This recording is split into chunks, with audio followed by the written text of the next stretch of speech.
That should be good.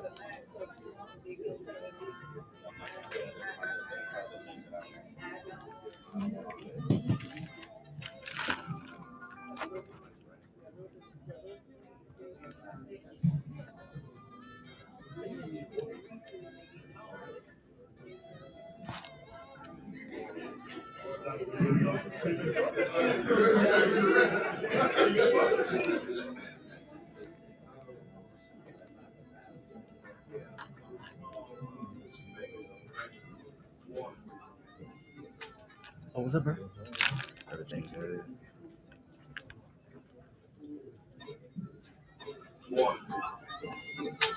Oh, what's up, bro? Everything good.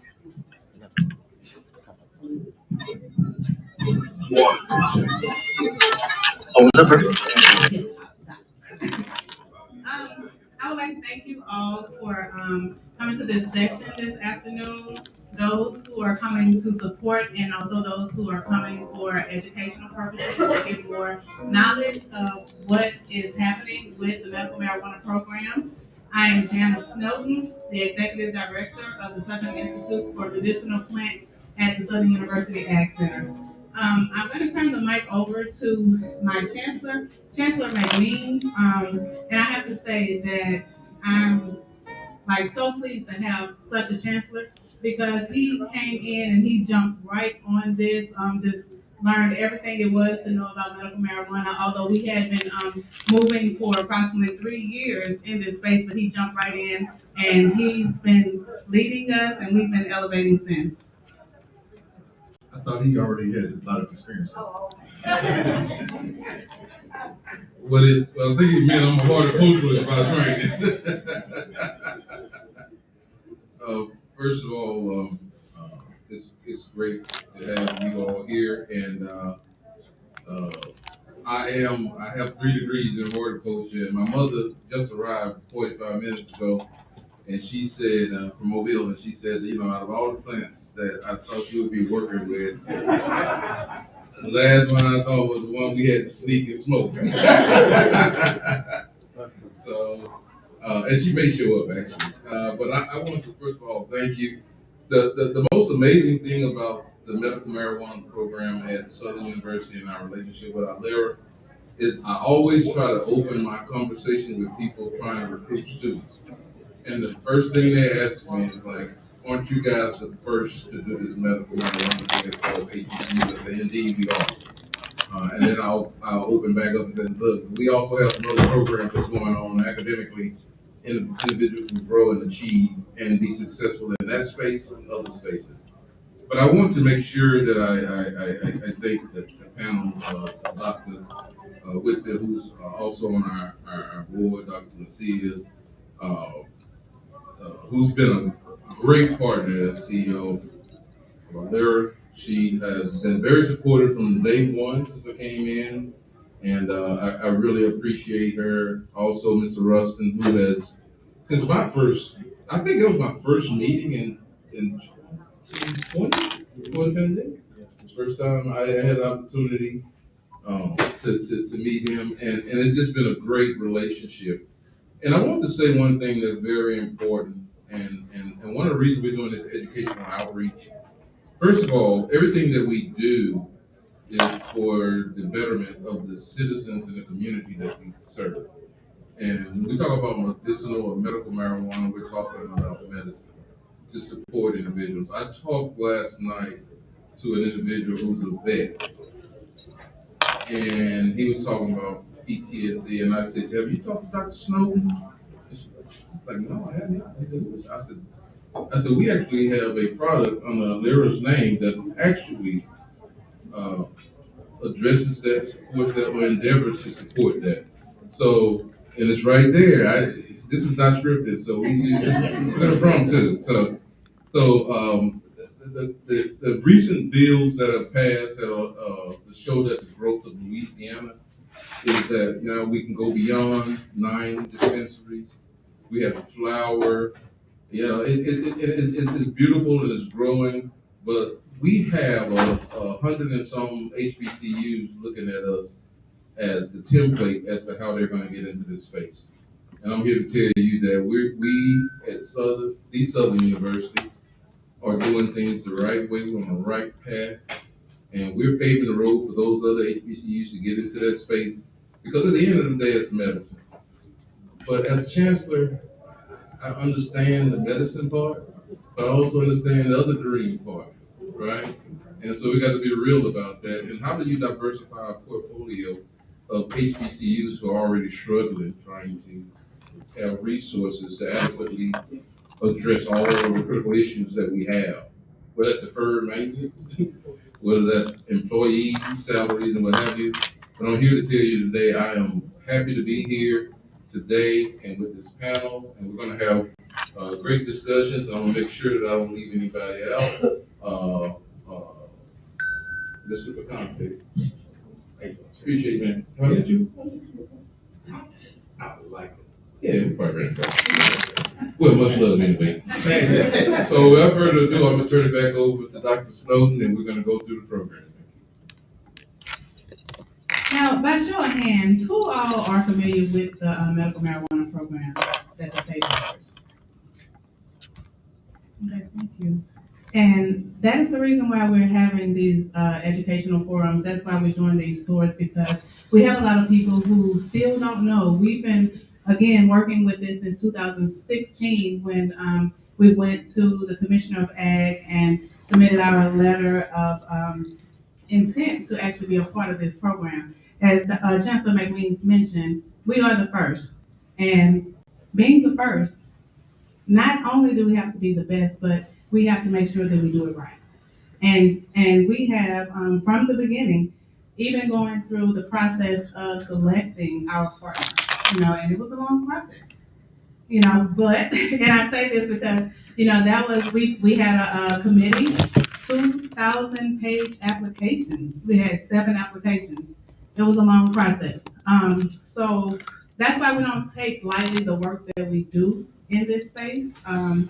We're very intentional about everything that we do as we move forward, because not just for the Southern University Ag Center, Southern University system, but for our stakeholders, for the patients of Louisiana. We want to make sure that we're providing quality medicine. And with that, I do want to start, just by asking I'll ask our physician, like as far as recommendations, what do people or patients come to you asking for? What are they looking for when they say I want a recommendation? Do they say, Doc, give me the dope ball? What do they, what do they come and say? So I'm gonna answer that question, but I do want to tell you a little bit about why I'm here, why I'm involved in this. I am on the Southern University Board of Supervisors system. Was reelected today, thank God. As vice chair. And when this stuff started, I traveled with our group to Colorado and saw these facilities that looked like, I forgot how many hundreds of square yards and square feet. It was an old stockyard that had a vault where they had to store the cash, because this stuff is still by the federal government considered illegal, so they couldn't put the cash in the bank. So they had this big vault with security and all this stuff. It was bizarre. And then we went to a couple of dispensaries that were like pharmacies, and you would walk in and they would have the medicinal side, and then they'd have the recreational side. They have bud tenders, these young, gorgeous young ladies with big breasts that serve and stuff. I'm being honest with you. And so this is part of the attraction. So this culture that we knew nothing about was amazing. Then we come back to Baton Rouge, and we first get our growth started, and we got a little tent with air conditioning, somebody blowing some stuff on it, trying to keep it alive. I'm like, wait a minute. And now we have a facility that looks very much, if not better than some of the facilities that I saw in Colorado. So we have grown as an institution. So I was a part of that, and as a physician, to see people deny medication because of the stigma placed upon cannabis. And I like to use the word marijuana instead of some racial things about the word marijuana. If you do research, you'll find out about it. But when folks come to me for the recommendation, and I'm making a recommendation, which some folks will call a prescription, that prescription or recommendation goes to the dispensary, not the pharmacy. Some are pharmacy, but it's actually dispensary to get the medication. The most common thing I'm seeing is for pain. And the crack epidemic in the African community, guys, knowing this opioid crisis, we have to take classes for this, get certification for it every year now. But it's a big problem. And so we're seeing what was a big heroin epidemic. Now folks are getting pain pills. There's got all this is fentanyl. Carfentanyl, which is supposed to be 100,000 times more potent than regular fentanyl, is killing folks. You got these street pharmacists putting these things together. They don't know what they're doing. So the most common thing that I see folks coming in for is for chronic pain. And it is working. And when I can take a patient off of their Norco, which they've been taking for 10 years, or reduce the doses significantly, and they're no longer using it, we're not worried about the overdoses. You talk about life changes. So when I have my colleagues who aren't as educated, say, I don't believe it doesn't work, well, you don't know about it, you haven't done research. So that's why we're here today, and that's why I got involved. But probably the biggest thing I see it for, in just the day-to-day practice, is gonna be chronic pain. There's tons of other recommendations, and we haven't been allowed to do as much research on it, but that's why, another reason I got involved and wanted to work with Dr. McNeese and Dr. Snowden. This is a medicinal plant institute, so we're doing research. We're not just growing for the money, but we're trying to grow so we can make some money along and be less government dependent, but we're also trying to help patients. And so, again, the most chronic thing that's probably Dr. Snowden's pain. Yeah, I do want to know, and also with you being a multi-state licensee, I want to know like the differences that you do see here in the state of Louisiana opposed to Pennsylvania or DC. Well, first of all, thank you everyone for attending this. My name is Dr. Shonda Macias, and I've been in the cannabis industry for over 10 years now. I actually was very scared to enter the industry when I started because there was still rating. And I was an African American woman, and I was told that if you rated anyone, it would be me first. So, but my background really supported my passion in all this. So as a biomedical researcher with NIH grants, NSF grants, DOE grants, it was really important for me to use my platform to find a medicine that really worked for different ailments and conditions. So really how this emerged is that I found out that cannabis is medicine. And when I realized the benefits and how it treated different symptoms, I then decided that I had to stand on this platform and to open it up so patients can have access to medicine. But also being an African American woman, I realized that there were generations of African Americans that were actually incarcerated for using medicine. And so as I go from state to state or from place to place, my ultimate goal is to open up patient access because it frees our people. I want you to understand that. So there is a passion and a purpose from this because we have been denied loved ones that have been incarcerated because of this, and it's really medicine. And if you think about slavery 2.0, I'm gonna tell you that what it was really victimizing a population of people that use cannabis as medicine because they didn't have access to proper medication. We didn't have access to the high-paying jobs that gave us health care benefits, and all these things played into the role of racism. So when you think about the platform we're creating here at Southern University, not only we are opening up patient access, but we are working hard with changing policy within the state. Not only that, we are educating the future generation of cannabis leaders that are here to take over the nation.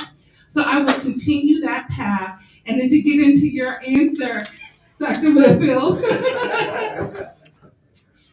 when I started studying cancer, about 10 years of my cancer research, what I decided or what I saw through aggregated data that I had been collecting was that it treated the symptoms of cancer.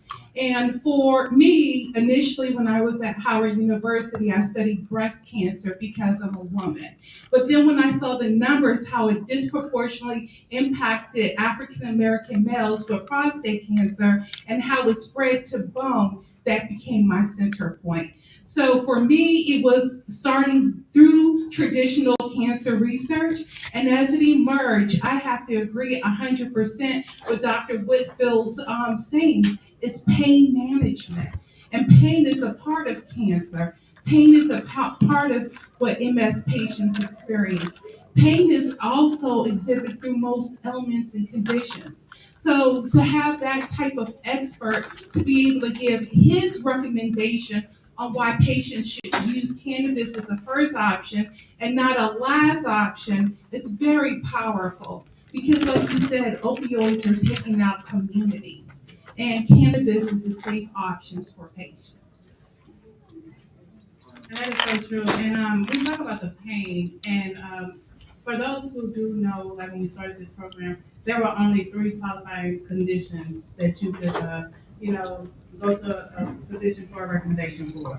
It is opened up now as of August 2020. You know, you can go to the doctor for anything and get a recommendation for medical marijuana. So that is a plus for us and for our patients, the stakeholders. But I did want to ask our two licensed dispensary owners because the setup for Louisiana, the organization of the medical marijuana program is totally different than what you would see in other states.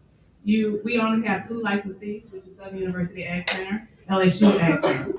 We hold the licenses, and we both have our partners. We have Alera Holistic Healthcare, and they have theirs. But the thing about it, well, with the dispensaries, you guys had a total different structure set up, you know, to even be dispensary owners, and they are our only two black owners in the state of Louisiana. So I do want them to, you know, just talk about what it's like being dispensary owners in the you know, and I'll say this maze that we're in because, you know, the behind the scenes work and what we have to deal with on day to day with the regulatory structure is a bit much. But I want to get your take on that and, you know, and introduce yourself.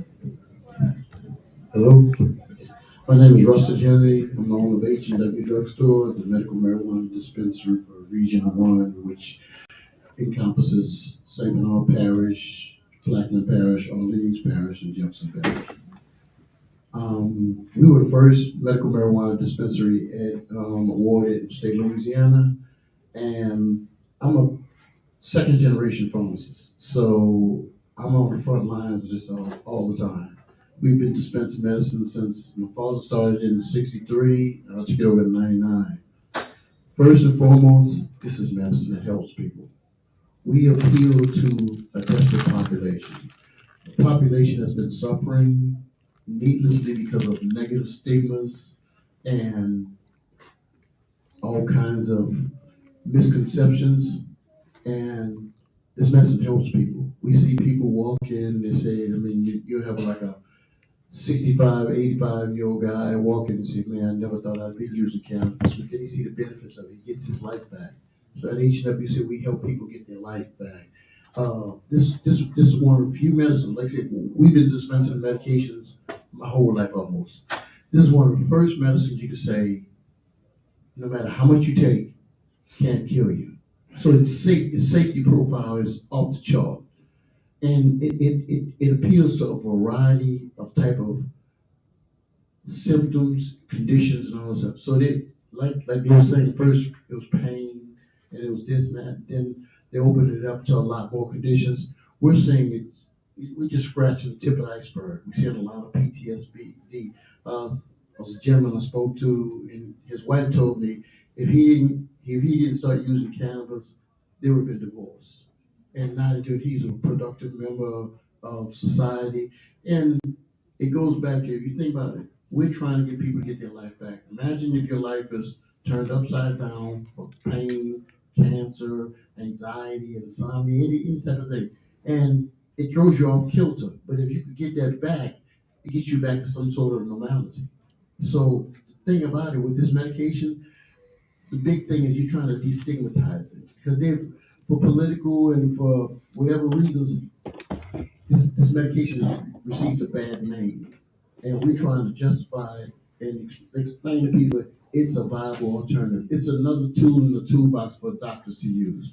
No one medicine does everything, but this is definitely a viable option. And like Dr. Macia said, we have opioid crisis, we have a narcotic crisis, we have a mega pharmacy crisis. medical marijuana should be viewed as a first line treatment versus a second or third line treatment. With medical marijuana, like I say, the safety profile is off the chart. It helps people in a variety of ways, and it's so individualized. You can tailor make it to your uniqueness of yourself. So, like I say, I'm a second generation pharmacist. This medicine helps so many people. We get so many hugs and thank yous and all this stuff because we have given people their lives back. Tell you just one story. This is one of thousands of stories we get. And a lady, she lives with her daughter, and the daughter had another daughter. So she was so pain ridden that she was confined to the house. After partaking in the medical marijuana, her daughter was leaving with her daughter, and she said, "Hold on, let me get my purse." She said, "Where you going?" She said, "I'm coming with you guys." And the daughter just broke down, and started crying because her mother was suffering so bad that she couldn't do stuff like going shopping with her daughter. Again, we got stories and stories and stories of people who are getting their lives back, and we just need to keep passing the word out that this is a viable alternative for using. And I'm gonna tell you, you couldn't ask for a better partner than Southern University and the Lyra to help you out. Because any questions and like I said, this is a new industry. So any questions you have regarding, we have a dispensary, but I like to think of we're partners with Allura and Good Day Forum, and they are invaluable in helping us with all the information we need. Good afternoon. My name is Omar Picante. I'm the president and majority owner of Greenleaf Dispensary. We're the only licensed medical cannabis, like the doctor say, but we don't like to say marijuana. We say cannabis in Region 3, so we go from St. Charles all the way to St. Mary Parish. So we located in Houma, Louisiana currently. So, my involvement, I'm kind of the business guy as opposed to practitioner. So, my involvement came back from experiences, because I have a medical background, but I got an MBA. So I gravitated to business, dealing with my grandmother who had cancer. And, as a kid, she lived with us. And we kind of see firsthand the side effects from radiation and chemotherapy. And the medication that she was taking caused her more suffering than the actual therapy. So, from that point on, I kind of got interested in healthcare and doing research and understanding the change in the laws that happened in 2016. We started to see the movement of cannabis becoming legal. So, started that journey because became interested from the business side, but also saw the medication aspect of it. So, as far as our involvement, it's been definitely a game changer for seeing firsthand the impact of cannabis having on patients' lives. It's just been tremendous. We caught up a lot of, in the beginning, we was very heavily regulated, maybe the most regulated cannabis program in the nation. But through 2 years of hard work, a lot of conversation, and the help of our legislative body, a lot of the things that was going to be foreseen to try to prevent opened up. So all of the key stakeholders here was instrumental in a lot of things happening. People just kind of started waking up to see cannabis on front pages, but I can tell you it's been a lot of work behind the scenes. So, from the patient standpoint, like Mr. Henry alluded to, it's so many stories, and people who was maybe apprehensive about the stigma associated with cannabis, they're very much out in front talking about what cannabis has done. So I think now the stigma is diminishing. It's becoming way more acceptable, mainstream, more buying from physicians, due to it's all patient driven because the message of acceptance came from patients, not through platforms or stuff. It was patient driven. And the patients, no matter what demographic, no matter what economic demographic, socioeconomic demographic, no matter what political spectrum you fall on, cannabis is an agreeable issue across the spectrum. So it's very rare you have an issue that joins no matter socioeconomic, political, social, any demographic you look in, cannabis is a winning issue. And it's all because of with the plant-based medicine has done. So, you know, I'm happy to answer any other questions, you know, at that due time. But, you know, thank you for having me on the panel today and sharing my thoughts. And that's very important. And a lot of the controversy we do see when in relation to cannabis, I'm going to change my terminology to cannabis, but a lot of that controversy is the THC versus the CBD. And I would like Dr. Whitfield to just, tell us the difference of those so people can know. So the first thing I'll tell you is that we have a cannabinoid system in our body. I'm a spiritual brother, so if you have that in your body, I don't think God will put something there for it to be used. So that's the first thing. And it's in turtles, it's in lizards, it's in animals, so it exists. When we talk about CBD and THC, these are the cannabinoids that are in marijuana and hemp. CBD seems to be more medicinal in a sense. THC is the psychoactive component that gets you high, but there's something called the entourage effect where they work together to improve something, make it better, get you higher, whatever it does. If we take an apple and pull all the juice out of the apple and put it in a container and drink it, you may get you some vitamins and minerals, but you're missing your fiber and all that stuff as well. So you're not getting the totality of that apple. So when you have a component that's and then let me step back a little bit too. There are different types of, the sativas and indicas that have the things, but most of what we see is hybrids, if I'm correct, Dr. Science. So a lot of these things combined, so you don't just see a straight sativa, which is supposed to kind of hike up, and the indicas in the couch is what I call it, kind of laid back and relaxed on the couch. So you see a lot of hybrids. But when most folks come in to me and they're asking me questions about this stuff, they've been using hybrids, and they have different experiences. So dosage, the route from which you take the CBD or THC or the combination, and all these things will affect you differently, and that's what will determine how effective it might be and when it's going to take effect. So the edibles, things that we eat, the gummies, the candies, that's a whole other topic. Work a little bit slower than something that you may take sublingually. But again, we have the two big cannabinoids, CBD and THC.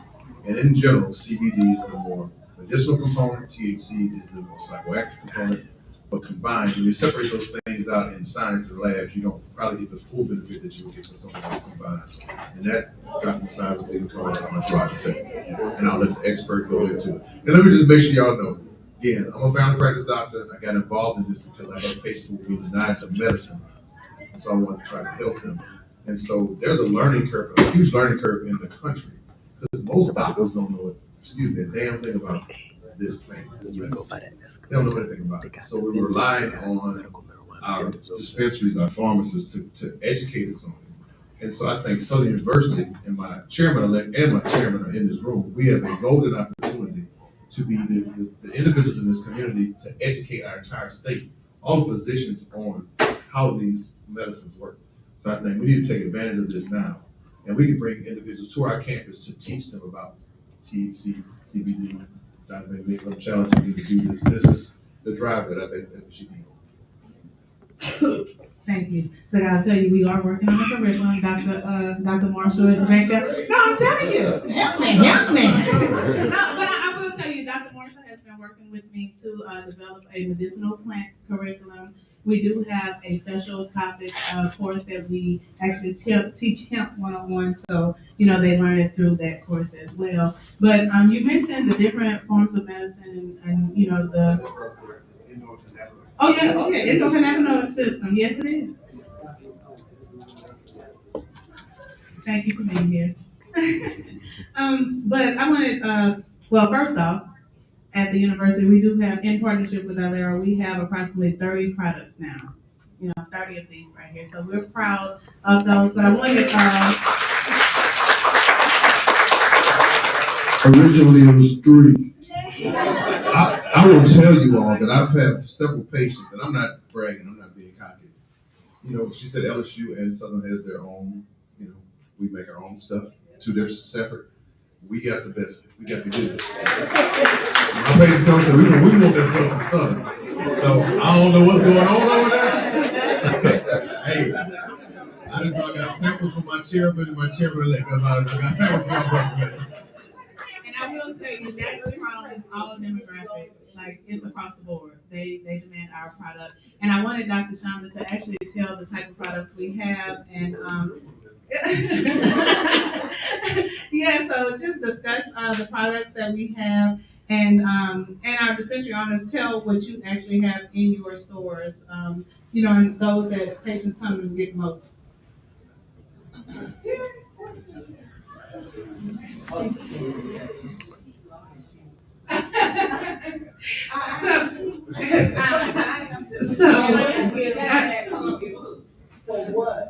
So I want to just back up and talk about the products that we have available. So in the endocannabinoid system, and Dr. Whitfield's completely correct that we all have it naturally. And through evolution, we have not been able to produce cannabinoids enough to balance out our systems. So yes, you all have cannabinoids that you make internally.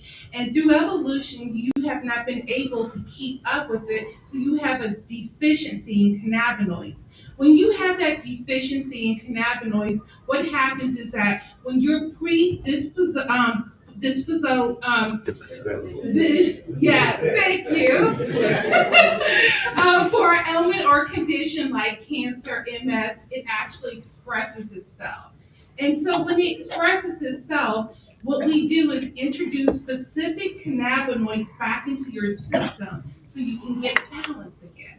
So when we look at the products we make, like I said, we worked in the industry for over 10 years and had aggregated data.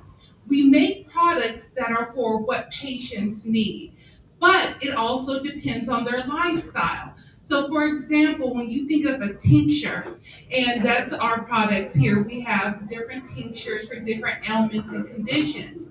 But when you produce those tinctures, it's literally picking a strain and removing everything from it, and then making sure you have the right balance of terpenes. So Dr. Whitfield was correct about the entourage effect. One specific aspect that we include in our products is that terpene composition. So, for example, when you think about, people always say, well, I like to have lavender relax. Well, did you know lavender is also a part of the cannabis plant? It's called luminol. So when you use it, you get that relaxation effect the same way you would get it with burning the candle. So whether you inhale it through our vaporizers or use it as a part of the oil-based tinctures, or even rub it on your skin as a form of pain relief, you're able to get that benefit. So for us, we use a vast array of terpene compositions to make sure we're helping patients with their ailments. We can go into specific ones like myrcene, which is known in pepper. It again causes a relaxation. And so, or you can go a little bit higher, like you see with Shine Plus, which is really a good mix of a citrus. When you smell citrus in your therapy aroma, it gives you a lift.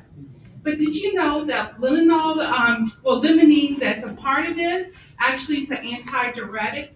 So a lot of people use it for medicinal purposes naturally, but it's part of the cannabis plant, and it gives you that lift as well. One thing when you pair the medicines with the patient is that you have to ask them, what is your lifestyle? For example, if you are a parent and you're around children, you might not want to smoke it or vaporize it because there is a noise, a smell that is associated with it. Versus if you use it in tincture, you can drop it in your water bottle, you can use it in a hot tea, and use it more in a therapeutic fashion. So it really depends on your lifestyle, your ailment and condition.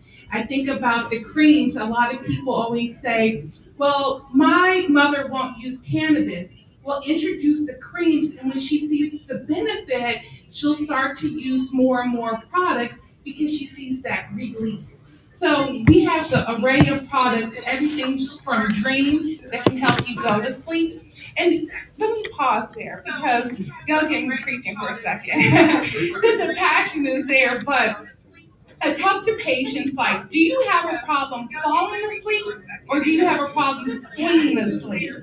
Those are two different conditions for me. So when we look at patients' ailments, we produce the products that address their ailments and conditions. And so those are some of the things, major ones, like you said, pain management, insomnia is major. And then when we thought about the populations of veterans and PTSD, here we had it produce freedom, and that is our meter dose inhaler formulations. So I know that Rustin and both Omar interact with the patients here day to day. So I'm kind of curious to find out, like, what medications do you seem has more of a trend here locally? I'm not sure if it's a trend. You just need to find out. You have to tailor your treatment plan in a person's lifestyle. So if you're having a chronic condition like pain, a vape or a flower might not be your best alternative because its duration is normally around 2 hours or something like that. Whereas tinctures last anywhere from 8 to 12 hours. So you don't want to be smoking all day long. Another thing is like, say, if it's like a joint thing, you might want to use the cream like that. The vapes, immediate action. It gets in your system almost immediately. Like I said, it lasts about 2 hours, but great for stuff like epilepsy. Most epileptics find that the seizures coming on, there's a little short window where they can happen. Epilepsy, PTSD, anxiety, panic attacks, seizures, all those type of things where you need immediate action on your medication, and it's only good for short-term episodes, but that's way more than enough you need for that to treat the episode. Chronic conditions, you might need some longer period of treatment. I tell people considerations. People, smoke, smoke. Do you really want to you having an attack, anxiety attack, do you, at your job, somebody just driving you crazy. Do you really want to go to the bathroom and smoke and come back smelling like weed? No. That way, as an alternative, you need something to get you sitting right away, but that's where the vapes come in place. You know, Southern and Allura has some vapes that's with this. I got to tell you, it's like the state of the art. They're microchip. They have safety features built into it, so you don't overdose like that. So you got to tailor make the medication to a person's activity and the way they live. So dream, we have more people that just love dream and live it. You'd be surprised how many people, when they're deprived of a good night's sleep, how it throws your system off kilter. So we tailor make the treatment plan in the way they live. And when you bring this to their attention, a lot of times like, I never thought about this. You know, you realize you got fired from the last 4 jobs because you smell like weed all the time. Yeah, right. Okay. Hey, the vapes are very good alternatives. And then another thing about it, one thing you might like, they mentioned the word CBD and THC.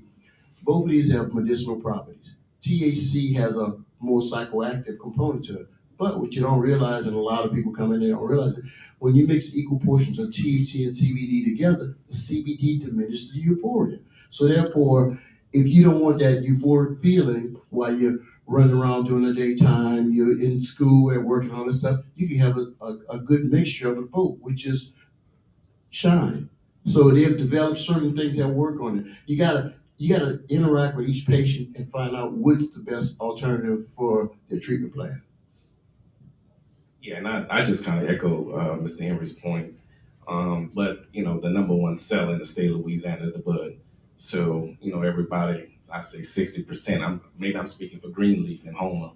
60 to 70% of the purchase is the bud. So, but that's it. Sometimes that is using, like Rustin saying, a combination of other products, so that it fits into your lifestyle, what you're trying to achieve as your ultimate goal. So another point that Rustin talked about was being terminated. Well, with the current laws as far as state employees, if you have a recommendation, then that's not a determining factor for your termination if you're not a first responder.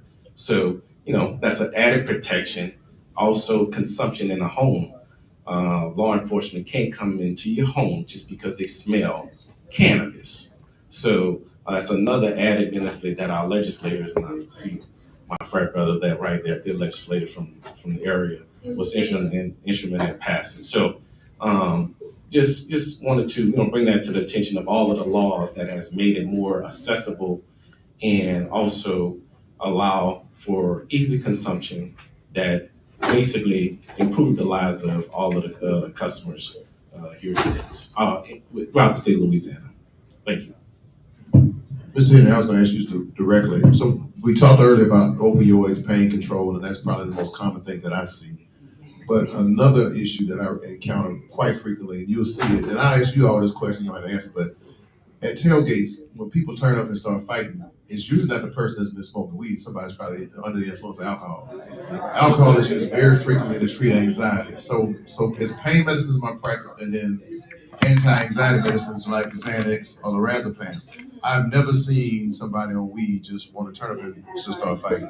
So I wanted to ask you, Mr. Greg, I'm sorry, I've been getting kind of off the track a little bit, but have you seen a decrease in the prescriptions for your anti-anxiety medicines as well? I know I have definitely seen less folks asking for opioids when they're on cannabis products. The majority of people that come to us, they're on opioids and they're interested in getting off opioids. The vast majority of patients who participate in this program at H&W, they either totally get off opiates or greatly diminish the amount of opiates use. Also, the benzodiazepines, the Valiums, the Xanax, and all that stuff. People love the idea of a holistic medication, and this is a holistic answer to the problem. So, you know, I get people all day. I was on the Valiums, I was on the Xanax, and all this stuff, and it made me feel this way. But it's more of a clean, just an easy transition when you're on cannabis, and they like the feeling of it. Like, hey man, look, this works here and there and all stuff. And then the game changer when you guys came out with the PAX devices, the vapes, immediate. I mean, think about it. This stuff gets in your system almost immediately. It doesn't last all day. There's no smell. It's metered, so you're not overdoing and all that stuff. You go to the bathroom, a coworker got on your nerves, or you have some PTSD or whatever and all that stuff, or you feel like a seizure's coming, whatever. You go to the bathroom or you go to a quick walk and you do an inhalation and you come back, there's no smell, there's no negative stigma that you're gonna get on you. So like I said, when they came up with this PAX device, it's a microchip, it's probably the highest technology as far as vapes go. And I gotta tell you, Southern University came up with it, so, you know. So, And, Um, and go ahead. No, I just wanted to say that's definitely what we see in home as well. You know, dealing with the flower and also the vaping devices that Ilera has come out with. So definitely they got the best in Louisiana. So you heard it first here, the best. But I would like to, before we close out this thing, I would like to open it up for questions. We've, given you the basis of what this program entails. You can contact us for more information. But I would like to open it up for questions at this time for anyone, who has questions. Gianna, can I say something? Yes, sir. There's a lot of confusion between hemp and medical marijuana. And just for clarification purposes, hemp in the United States is legal, but hemp by definition means it's has less than 0.3% THC. So that means it's less than a half a percent of THC. People get that things confused all the time because people market and say, "Oh yeah, we get that THC and all stuff and all that." But hemp, by definition, if you're getting it in Louisiana from somewhere other than a medical marijuana dispensary, it's from hemp. And like I say, I love CBD. CBD has a whole lot of medical benefits. We sell CBD at all our locations, the retail and the medical marijuana. But just to let you know, because people mention things all the time, yeah, we got hemp by definition means it's less than 0.3% THC. And CBD has a lot of medical benefits to it, but I just want to let you know there's a difference between medical marijuana and hemp. And Pam made a good point that is tested. Again, you don't want to just be getting this off the streets because people are lacing this stuff with all kind of stuff these days. We're going to open up for questions right now. So, raise your hand. Hello, everybody. You can tell I'm from Grambling State University, and I'm speaking. I'm speaking to my Grambling State University alumni. Can you give us or all of you guys? I'm YouTubing right now. Can you give us a website or something for my YouTubers to find you guys? Yes, ma'am. You can contact us at or find us at www.suagcenter.com, and you'll find more about the medical marijuana program. Also, you could visit ileraholistic.com to find out about the products that we offer. You're welcome. Thank you. Hi, my name is Jerry Williams. So my question is directed to the panel directly. Can we maybe discuss the release factor as well that goes into this medication? Because we discussed tinctures, we discussed gummies, but there's also a release factor when it comes to how the body necessarily breaks these things down. So one of the reasons why tinctures can last 8 to 12 hours as opposed to a flower or just smoking the joint. Right. And Mr. Henry, he touched on that a little bit earlier, but each of us are different individuals. Our body metabolizes at different rates, so what may affect me or how it affects me may be different for someone who's half my size. I may be able to take I don't partake in any of it, but I may be able to take a whole gummy. But a person half my size, I don't partake in that stuff.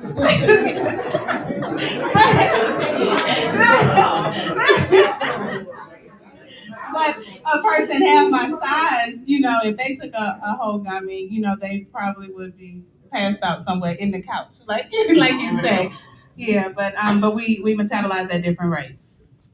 Hello, greetings, and I would like to salute all the panel for all you do for Southern University. Quick question. My name is Richard Gray with RNS Health and Wellness. Any opinion on why pain doctors are still testing for cannabis for patients who are taking opioids?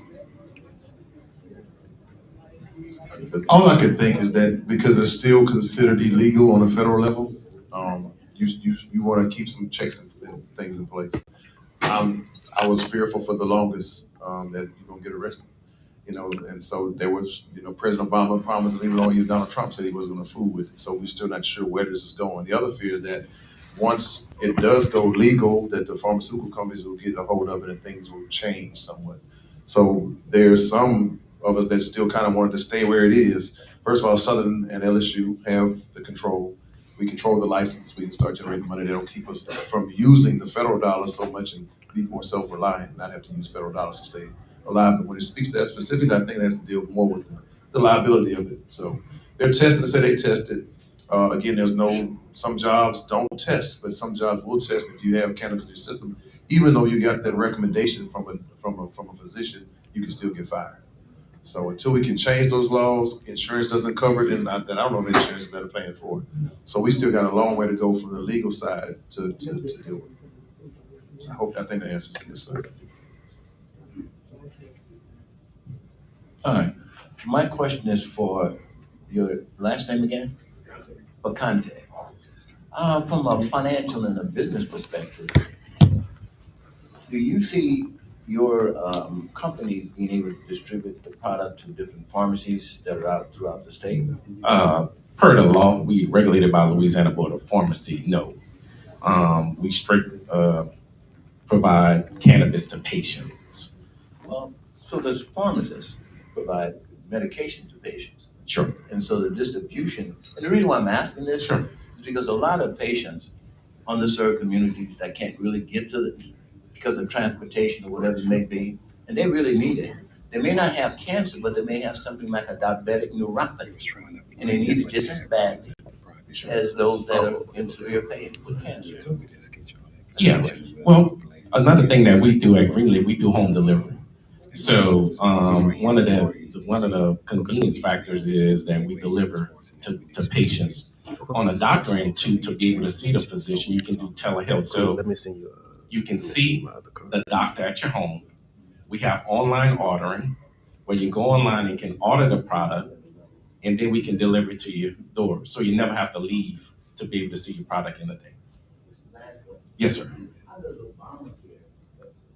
It doesn't affect at all because the federal law doesn't cover, no insurance. So right now it's out of pocket to be able to have the medication for usage. Yeah.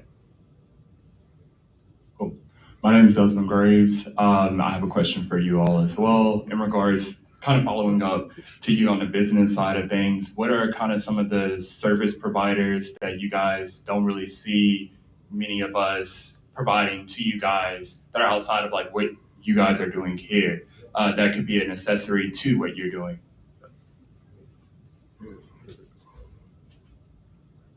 As far as the industry right now in Louisiana is still not as, I would say, fluid as other states. So it's closed in right now, but I would say the laws and it's going to continue to change to open up more opportunities for advent services. So with the expansion that's going to be happening with satellite location, some dispensaries may want to contract out their delivery service because you're reaching more and more customers. And because of the ease and convenience, that's a competitive advantage between dispensaries that must be accounted for. Because if I offer this kind of services and the next one doesn't, then customers will respond because it's convenient. So I would say right now, it's the transportation. I think as the industry open up, you'll see a lot more adjoint services in companies that we can contract out to be able to do business. And a follow-up to that, so are most of the dispensaries, are you guys doing that in-house, or are you trying to contract that out more? Or is it like, does it make more sense for you guys just to be more vertically integrated where you're just doing it all yourself? Right now, we contract out our services for our deliveries currently, but it's an ownership by ownership basis. So some of them do it in-house, some of them they contract out. I think tagging on to your question is that find out everything you can about this cannabis industry. And when you see a niche, go for it. Like you say, ancillary industry that's available. Like say you mentioned one of them is that delivery. So the more information you know about this cannabis industry, how it fits in Louisiana, the better you can find your little niche that works in it. But we have had people that when this industry went into place, telemedicine was a good one. They jumped into telemedicine and they took the bull by the horns and said, hey, we have we can do it that way, delivery, all kinds of things. I mean, right now H&W is about to embark upon its first satellite location. So there's a construction component to it. All kinds of things. So the more information you know about the cannabis, you can just go through every aspect of it and see which your little niche you want to do.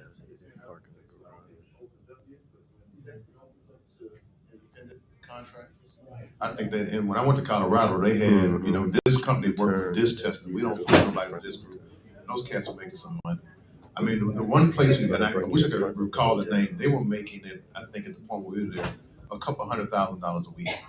But they had a wall of licenses. You gotta pass the hotel and make a right at the light to get to the garage. Disposing of this stuff, the smell in the community. I mean, they were paying $60,000 a month in just licensing fees, but they're making a couple $100,000 a week. So you do the math on that. Okay. But I think testing is one area that I think now the state requires does that. Ag and Forestry does all the testing now, but I think they're gonna probably. Another tester, Orion, who's come on board. Yeah, so you find your niche, as he stated. Find your niche.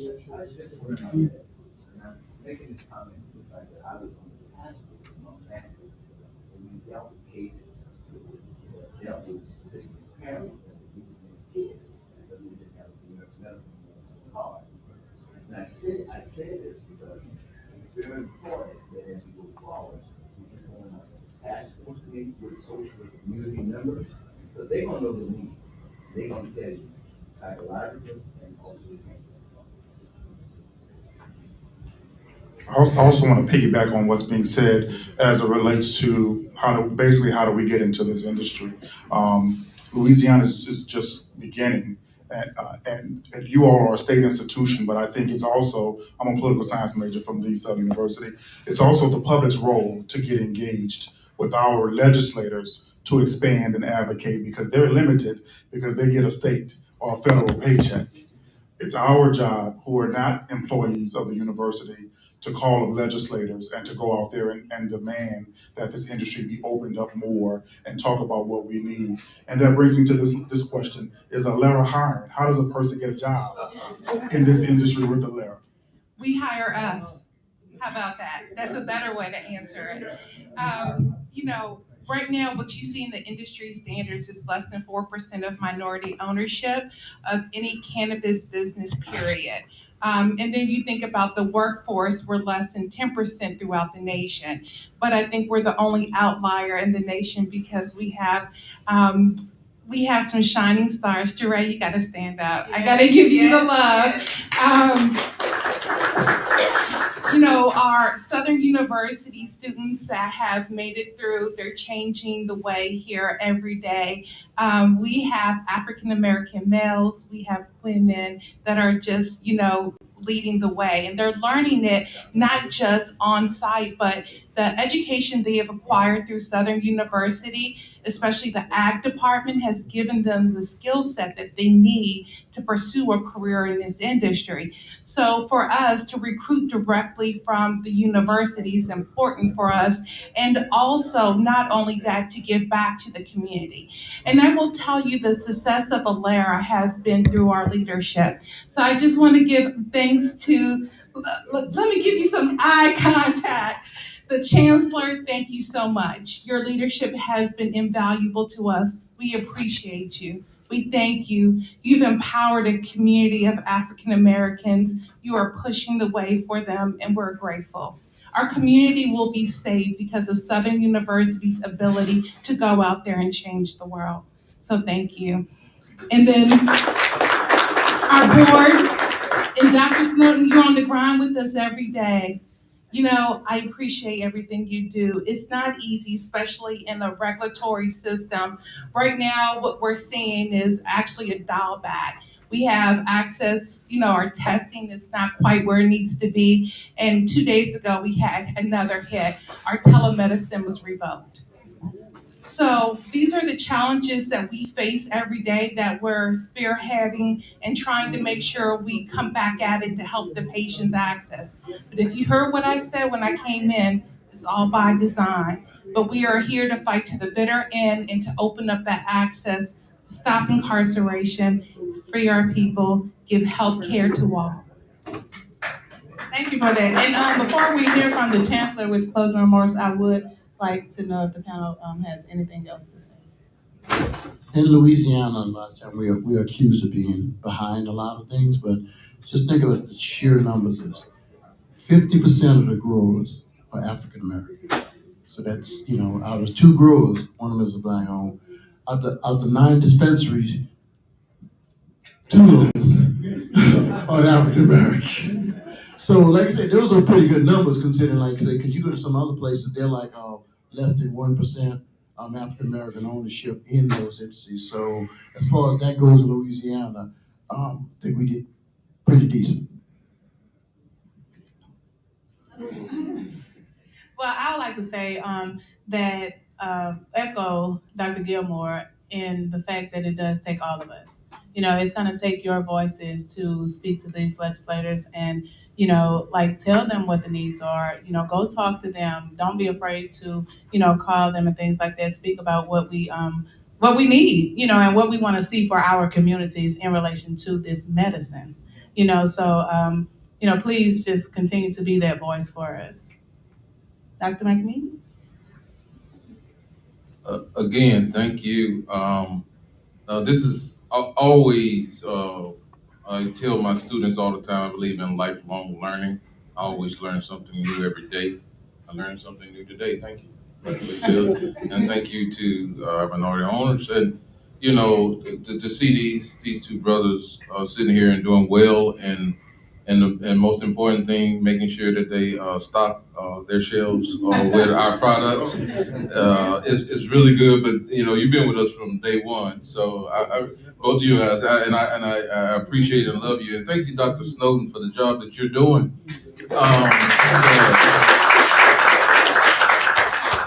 So and you guys heard me earlier.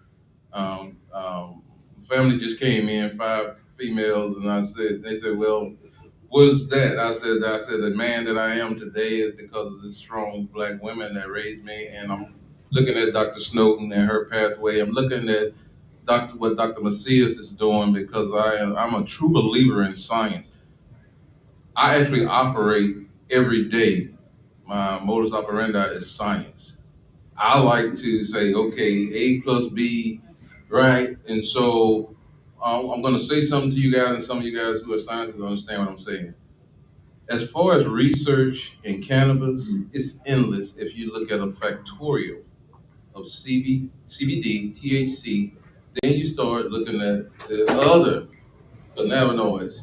It's endless. And I want our students at the HBCUs to be on the front line of that research because I believe, as a plant scientist, I believe that there's a cure for everything in this world associated with plants. And I truly believe that because it's already there. And we just have to figure it out and continue to do research. So I'm glad that the legislature threw that gauntlet out and said, look, you will do research, not that you shall or you may, you will engage in research. And so I'm really thankful. I'm thankful to the panelists as well. And also I see our chair and earlier our chair and chair-elect was in the room. I'm just excited about where this program is going. I was contacted by 7 HBCUs over the past 4 months, and their states are getting ready to. I won't call the states names, but one of them I can't believe because I'm from the state. It's so conservative. I never thought that we would be looking at cannabis, but we are in a position right now that we are the leaders and we're setting the pace. And I think it's good for us to get in that space, but we want to Congressional Black Caucus. Um, uh, I know he's not here, but I love myself some Congressman Troy Carter. Let me tell you something. The climate. I was on a panel, and the things that he's talking about. You know, one of the individuals asked me, "What's the biggest impediment?"